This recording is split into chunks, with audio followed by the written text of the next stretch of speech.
Je n'en peux plus. Voilà ce que dit le Québec en ce qui concerne l'immigration volée demandeurs d'asile. Depuis un certain moment, le Québec crie son ras-le-bol. Si c'est la première fois que vous venez sur cette chaîne, je suis Bédé Obendiani. Et sur cette chaîne, nous parlons de sujets divers, dont des sujets liés au Québec et au Canada. Je vais donc vous demander de vous abonner, d'activer les notifications, de partager. Si bien sûr vous aimez la vidéo, likez bien sûr et mettez les commentaires. Je lis tous les commentaires, même si certains je ne réponds pas. Excusez-moi, j'ai un peu mal à la gorge, j'étais un peu grippé. Donc je disais, le Québec dit « je n'en peux plus ». Concernant l'immigration volée des demandeurs d'asile. En effet, le Québec est la province qui reçoit le plus grand nombre de demandeurs d'asile. Et donc, cela, naturellement, va avoir une pression sur la santé, l'éducation, les services de garde, les logements et bien nombre d'éléments au Québec. Donc, ça peut être des problèmes structuraux. Le Québec donc demande au gouvernement canadien de venir à son aide pour pouvoir prendre en charge de façon meilleure les personnes qui demandent l'asile sur son territoire. D'autant plus que les demandeurs d'asile, le budget concernant les demandeurs d'asile n'est généralement pas planifié en avance parce que les personnes viennent et on ne sait pas, on s'entend plus ou moins un certain nombre de personnes, mais on ne sait pas combien de personnes vont venir pour pouvoir rester de façon à demander l'asile sur le territoire québécois. C'est la même chose sur le territoire canadien. Donc, Québec demande à ce que Ottawa puisse l'aider à payer les factures qui s'élèvent de 2021 à 2023 à plus d'1 milliard de dollars. Ceci dit, est-ce que le Québec est en train de dire qu'il ne souhaite plus d'immigrants sur son territoire? La réponse est non. Le Québec n'a jamais dit qu'il ne souhaitait plus d'immigrants sur son territoire.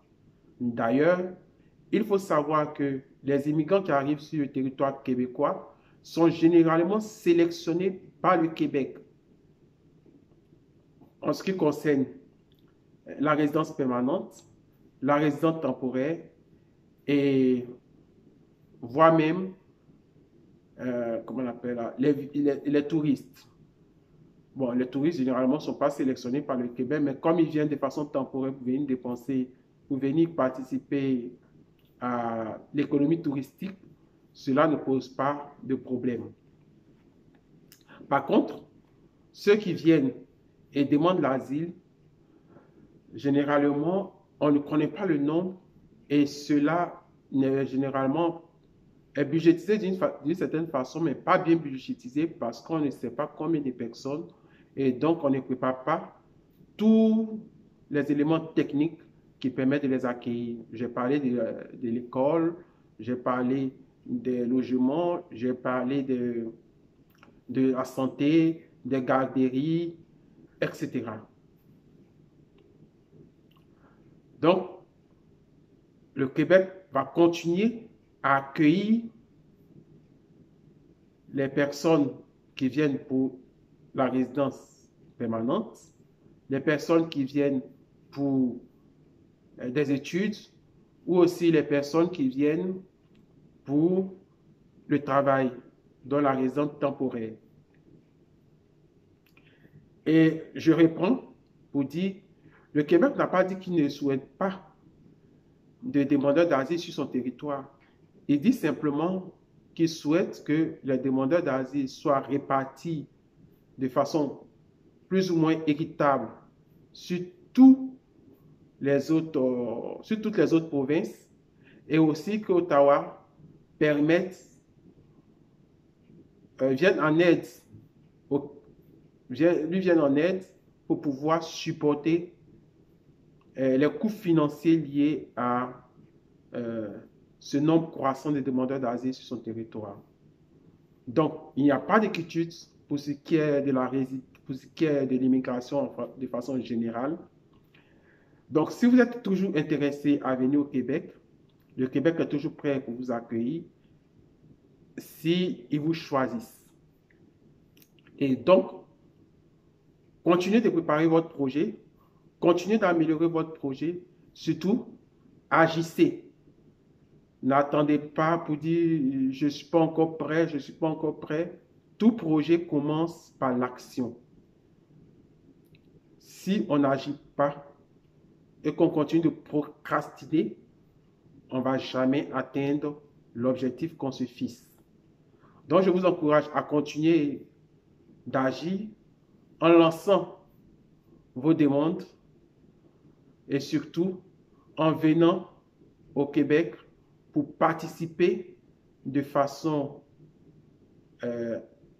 participer à l'économie québécoise, de façon à ce que le Québec soit prospère et que le Québec garde toujours sa multiculturalité et le Québec soit la meilleure des provinces canadiennes.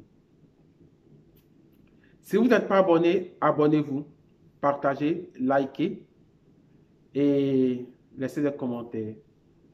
Continuez votre projet et j'espère que vous allez réussir à atteindre les objectifs que vous avez fixés en ayant l'autorisation de rentrer sur le territoire québécois ou canadien pour continuer votre vie et participer à l'économie de ce beau pays qui nous accueille.